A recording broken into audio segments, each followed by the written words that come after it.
Superstar Sushant Singh Rajput की मौत का 1 साल पूरा होने वाला है, लेकिन आज भी उनकी मौत एक मिस्ट्री बनी हुई है।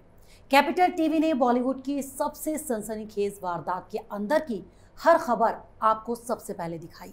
हमने आंदोलन छेड़ा है सुशांत को न्याय दिलवाने के लिए, और आज हम उसी आंदोलन को एक नई रफ्तार देने जा रहे हैं। आज से हम हर दिन लेकर आएंगे सुशांत केस की एक इनसाइड स्टोरी, वो खबर जो सुशांत के कातिलों को बेनकाब करेगी। आज से हम शुरू कर रहे हैं ऑपरेशन न्याय, और इस मुहिम के साथ मैं हूं फरहा सिद्दीकी। 14 जून 2020, आपको ये तारीख तो याद ही होगी, जब सुशांत अपने बेडरूम में फंदे से लटके मिले थे। पर यह बात आज तक साबित नहीं हो पाई कि ये मौत हुई कैसे। बॉलीवुड गैंग से लेकर ड्रग्स माफिया तक का एंगल है इस केस में, और जो सबसे ज्यादा चर्चाओं में रहा है वो नाम है रिया चक्रवर्ती का। रिया पर सुशांत को ड्रग्स देकर मारने के आरोप लगे हैं, लेकिन यही रिया अब अपने दाग छिपाने के लिए सुशांत के परिवार को बदनाम करने में लगी है। रिया ने अपने बयान में कहा कि सुशांत अपनी बहन प्रियंका और जीजा सिद्धार्थ के साथ गांजा लिया करते थे, और उनके लिए वो गांजा लाया भी करते थे। रिया के इकबालिया बयान के मुताबिक सुशांत का परिवार इस बारे में पहले से ही सब कुछ जानता था कि उन्हें ड्रग्स की आदत पड़ चुकी है। इस पूरे मामले पर बात करने के लिए हमारे साथ स्टूडियो में मौजूद हैं कैपिटल टीवी के एडिटर इन चीफ और सुशांत केस में हर बड़ी खबर को सबसे पहले आप तक पहुंचाने वाले डॉक्टर मनीष कुमार। डॉक्टर साहब, बहुत बहुत स्वागत है आपका। धन्यवाद। डॉक्टर साहब, रिया ने उल्टा दाव चल दिया सुशांत के परिवार के खिलाफ, जिस तरह के आरोप लगाए, किस तरह से देखा जाए, आखिर क्या साबित करना चाहती है? देखिए, रिया चक्रवर्ती बहुत ही विचित्र और जटिल पर्सनैलिटी है इस पूरे केस में। अब पता नहीं कौन कौन लोग इनके पीछे पड़े हुए हैं इसको बचाने के चक्कर में। ऐसे नहीं होता कि देश का सबसे बड़ा टीवी नेटवर्क अचानक से 2 बजे रात में उसका सबसे चीफ एंकर फ्लाई करता हो, मुंबई जाता हो, और आज सवेरे उसकी स्टोरी जो है हर जगह आ जाती हो। यह खबर आज आई है, साथ में एक और खबर आई है। खबर ये आई है कि एक लिस्ट आई है, मोस्ट डिजायर्ड वुमन गर्ल। उसमें ये दीपिका पादुकोण, दिशा पटानी से आगे चल रही है रिया चक्रवर्ती। जब इन दोनों खबरों को मैं देखता हूं तो मुझे समझ में आता है कि ये कोई पीआर एक्सरसाइज चल रहा है। हिंदुस्तान के अंदर पैसे के भूखे ये दलाल, पत्रकार, मीडिया हाउसेस इस तरीके से मौत के ऊपर भी दलाली करने में जुट जाएंगे, ये मेरे परिकल्पना से बाहर है। अब एक जिसके ऊपर ड्रग्स का धंधा चल रहा है, उसके ऊपर केसेस लगे हुए हैं, बेल पे वो बाहर है, and she becomes the most desired actress. ये पागल लोग हैं क्या हिंदुस्तान के अंदर में? रिया चक्रवर्ती डिजायर अब है क्या? अब इसको समझना है कि भाई हो क्या रहा है। 2 बातें हो रही है इसमें।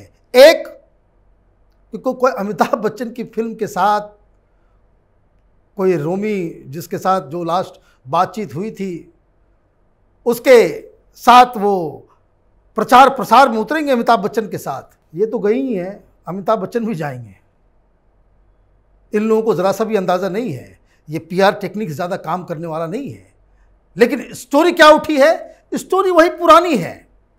स्टोरी पुरानी इसलिए है कि ये तो लगातार इस बात को कहती ही आ रही थी कि मैं तो सती सावित्री हूँ, मैं तो कभी ड्रग्स न लेती थी, न जानती थी, न बेचती थी, मैं तो प्यार करती थी। नहीं, अब तक बेचती नहीं थी, जानती नहीं थी, लेती नहीं थी, लेकिन अब अचानक से जान भी गई है, लेने भी लगी है, और ये कह रही है कि लाके भी दिया करते थे सुशांत, मुझसे इसलिए मिला करते थे ताकि मैं उनको लाके दूं। नहीं, ये कहानी पुरानी है, बात समझिए इसको। What she has said, and she said it in her 164 statement. ये बयान जो है वो बाकायदा पहले दे चुकी है, ये अचानक से नहीं बाहर आया है। हमारे पुराने वीडियोस में अगर आप जाएंगे हमारे आर्काइव में, ये सारी बातें हम साल भर पहले ही कह चुके हैं कि वहाँ पे कि रिया चक्रवर्ती ने क्या क्या आरोप लगाए। आरोप ये लगा रही हैं कि ये जो उनकी सिस्टर जो 8 से 12 तारीख तक रही, उन्होंने गलत प्रिस्क्रिप्शन दिया, उसकी वजह से मौत हो सकती थी। फिर ये कहा जा रहा है कि रिया चक्रवर्ती की तरफ से कि वो ड्रग्स लेता था, ड्रगी था। ये सारा जो रिया चक्रवर्ती को बचाने वाला गैंग यही तो साबित करना चाह रहा है कि भाई फेलियर हो गया था, फिल्में नहीं चल रही थी, ड्रग लेता था, पागल हो गया था। एक और हैं एस्ट्रोलॉजर बॉलीवुड के महेश भट्ट, उन्होंने कहा कि उसका तो परवीन बॉबी जैसा हाल होना था, सिजोफ्रेनिक हो गया था। सारा ज्ञान इन लोगों के दिमाग में घुसा हुआ है। मौत कैसे हुई इस बारे में ये लोग बता नहीं रहे। ड्रग लेने से मौत हुई, अगर ड्रग लेने से मौत हुई तो भाई वो विसरा रिपोर्ट और पोस्टमार्टम रिपोर्ट में सारी चीज़ों में तो आ गया होता। बॉम्बे पुलिस को तो सबसे ज़्यादा आसान काम था, उसको मुंबई पुलिस कह देती कि भाई ड्रग्स पाया गया है इसके इंटेस्टाइन में, वो तो मिला नहीं, वो पाया नहीं गया। फिर मौत कैसे हुई? आप इधर उधर की बातें करके पब्लिक को कंफ्यूज करना चाहते हो और मीडिया का इस्तेमाल आप पुरानी चीज़ों को लेकर के आप करना चाह रहे हो कि भाई हमने तो रिया चक्रवर्ती तो बेचारी प्यार करती थी, उसका बड़ा देखिए राजदीप सरदेसाई ने कैसे पूछा था कि your only fault is you love this man. मतलब आप देखिए, मैंने प्यार कोई ऐसे करता है कि प्यार आप करेंगे ड्रग में कि उसको डुबा देंगे आप? ये कौन सा प्यार है? ये तो मुझे तो समझ में नहीं आता। लेकिन ये जो ड्रग की थ्योरी है वो ड्रग की थ्योरी बिल्कुल ही बकवास है, क्योंकि मुंबई पुलिस के पास अगर जरा सा भी छटाक भर भी उसके शरीर में, उसके ब्लड सैंपल में, उसके विसरा में, उसके पोस्टमार्टम में कहीं पे भी अगर ड्रग्स पाया गया होता तो अब तक ये डिक्लेयर ये मैंने बिल्कुल शट कर दिया गया होता। अब पुलिस क्या कह रही थी? पुलिस तो ये कह रही थी कि देखिए वो तो डिप्रेशन में चला गया था, डिप्रेशन में चला गया था और वो यही बॉम्बे के पुलिस अधिकारी यही परमवीर सिंह अभी जेल में माने कब जेल जाएगा, कब गिरफ्तार होगा, उद्धव ठाकरे की कृपा से वो उसको खुद पता नहीं है। लेकिन वो बता रहे थे ये लोग बॉम्बे पुलिस के लोग कि वो मेंटल हालत उसकी ठीक नहीं थी। वो जिस दिन उसने आत्महत्या की, फांसी पे लटक गया, उसके पहले वो इंटरनेट पे सर्च कर रहा था। क्या सर्च कर रहा था? पेनलेस डेथ कैसे होता है, सुसाइड करने का सबसे आसान तरीका क्या होता है, ये सब कहानी ये पुलिस वाले बता रहे थे कि भाई वो तो बिल्कुल गॉन केस हो गया था। अब अचानक से समझ में आता है कि भाई पुलिस भी झूठ बोल रही थी, ये ड्रग की थ्योरी भी। ड्रग अगर है तो बॉडी में होता। सीबीआई क्यों माथा खराब कर रही है अपने 1 साल से? क्यों एनसीबी वाले सर घूम घाम रहे हैं? तो वो खत्म हो गया होता। और अगर वो खुदकुशी कर रहा था और ये सारी चीज़ों को कर रहा था तो अब तो ये मालूम भी चल गया कि वो इस तरह की कोई भी वेबसाइट या इस तरह की कोई भी चीज़ को सर्च नहीं कर रहा था। उसका मेंटल हेल्थ बिल्कुल सही था। He was planning for a good future, he was looking for a piece of land, farm land in Kerala and Uttarakhand. अब ये सिंपल सी बात है। अब इसको ये समझ में नहीं आ रहा है भाई कि आप किस तरीके से रिया चक्रवर्ती को फिर से लॉन्च कर रहे हैं। भाई कौन लोग हैं इनके पीछे? क्या वही ड्रग लॉबी है जिसका नाम फिर से आ रहा है एनसीबी के टेस्ट में? क्या वही ड्रग लॉबी है, वही गैंगस्टर्स है, वही बॉम्बे के अंदर में प्रोस्टिट्यूशन का रैकेट चलाने वाले, ड्रग का धंधा करने वाले, हवाला का काम करने वाले रिया चक्रवर्ती को बैक कर रही है? एक सवाल है।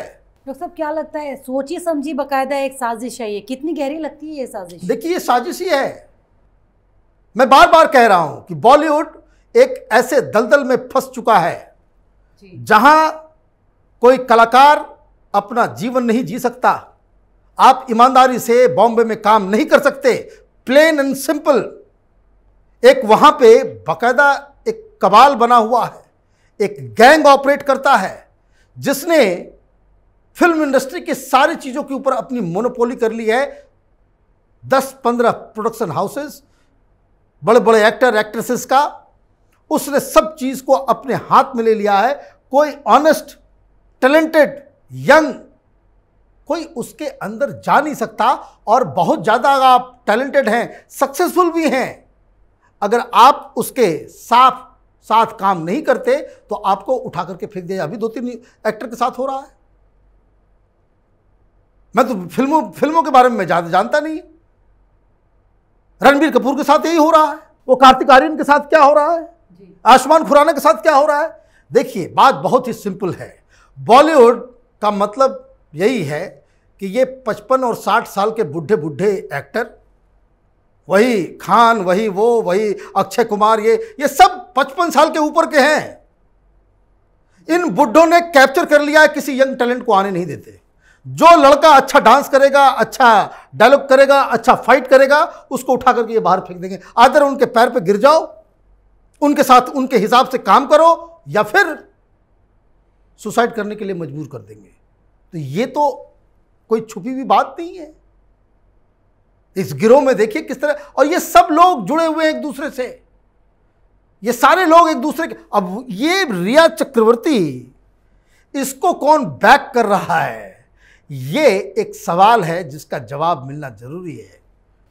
डॉक्टर साहब बिल्कुल सही कहा, इसका जवाब मिलना बहुत ज़रूरी है। और ये भी एक सवाल खड़ा होता है कि आखिर कौन है वो कि जो सुशांत के कातिलों को बचा रहा है। देखिए बात बहुत ही सिंपल सा है। एनसीबी जो कर रही है वो एक अलग पहलू है। एनसीबी का जो अब तक तहकीकात है उससे एक बात बहुत ही क्लियर है। रिया चक्रवर्ती ये कह रही है कि सुशांत सिंह मेरे पास आता था कि उसे marijuana मिल जाए, उसी की चाहत में मेरे पास आता था। भाई तुम कौन हो? तुम होलसेलर हो, तुम्हारे पास कहाँ से आता था जी? वो कह रही है कि भाई उसको लत थी। भाई आप गर्लफ्रेंड थी, वो कहती कि भाई आप प्रेम करती थी, उसके लत को हटाने के लिए आपने क्या किया जी? और एनसीबी ये कह रही है कि ये हटाने उठाने का काम तो छोड़ दीजिए, ये सिद्धार्थ पिटानी, मिरांडा, सौविक, रिया चक्रवर्ती का भाई और रिया चक्रवर्ती, ये सुशांत के घर में बैठ करके ड्रग्स का लेना, खरीद बिक्री और लेन देन, आने जाने पहुंचाने का, मतलब पूरा ड्रग ट्रैफिकिंग, ड्रग पेडलिंग का काम में ये सारे लोग लिप्त हैं। पेमेंट किया हुआ है, उसके ट्रेसेस मिल गए हैं। 30-30, 35-35 लोगों को पकड़ा गया है। इन लोगों के नेटवर्क के जरिए सब जगह नाम आ रहा है, तो इनका बचना तो बड़ा मुश्किल है। अब सवाल यह है कि क्या इसी के बारे में क्या सुशांत सिंह राजपूत को पता चला, जिसके बाद ये सारा बवाल हुआ और ये कहा गया कि रिया चक्रवर्ती से कि तुम घर छोड़ के जाओ, और वो घर छोड़ के जाती है। फिर इन्हीं लोगों के बयान के मुताबिक कई सारे लोग आते हैं, उसके घर के अंदर जितने भी इलेक्ट्रॉनिक गैजेट्स हैं उसको वो डिस्ट्रॉय कर देते हैं, अपने साथ लेके चले जाते हैं। तो ड्रग का एंगल तो साफ साफ नजर आ रहा है जी।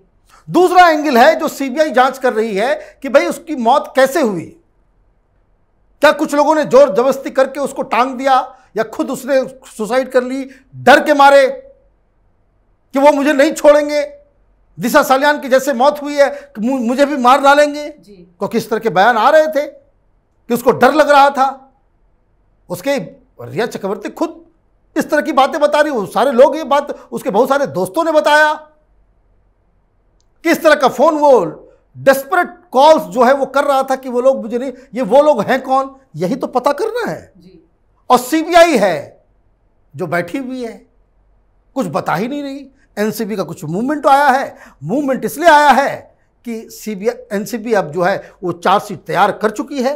बहुत जल्द इसका खुलासा होगा कि एनसीबी के जांच में क्या क्या चीज़ें हुई हैं, और ये साफ साफ लग रहा है कि रिया चक्रवर्ती की भूमिका बड़ी संदिग्ध होने वाली है। इसलिए रिया चक्रवर्ती को बचाने वाले लोग, सुशांत के कातिलों को बचाने वाले लोग, ये लोग इस पीआर एक्सरसाइज पे आ गए हैं। Most desired female Amitabh Bachchan की फिल्म की प्रचार करेंगी, और मौत जो हुई वो उसके लिए सुशांत सिंह राजपूत के परिवार वाले जिम्मेदार हैं। ये सब बेकार की बातें हैं। एनसीबी और सीबीआई से सीधा सीधा सवाल है कि क्या 14 तारीख जब बरसी होगी उसके पहले आप कुछ खुलासा करेंगे या नहीं करेंगे, इसकी मांग हम लगातार करते रहेंगे। चलिए डॉक्टर साहब, आपका बहुत बहुत शुक्रिया हमारे साथ इस कार्यक्रम में जुड़ने के लिए। धन्यवाद। तो 1 साल होने वाला है सुशांत की मौत को, लेकिन अभी तक कोई खुलासा नहीं हो पाया है। अभी तक पता नहीं चल पाया है कि आखिर कौन था सुशांत का कातिल। एक बार फिर से देश की जनता, सुशांत के फैंस इंतजार करेंगे कि जल्द से जल्द उसके गुनाहगारों को सजा मिले। फिलहाल मेरे साथ इतना ही। अगर आपको हमारे कार्यक्रम पसंद आया तो लाइक कीजिए, शेयर कीजिए और कैपिटल टीवी को सब्सक्राइब कीजिए।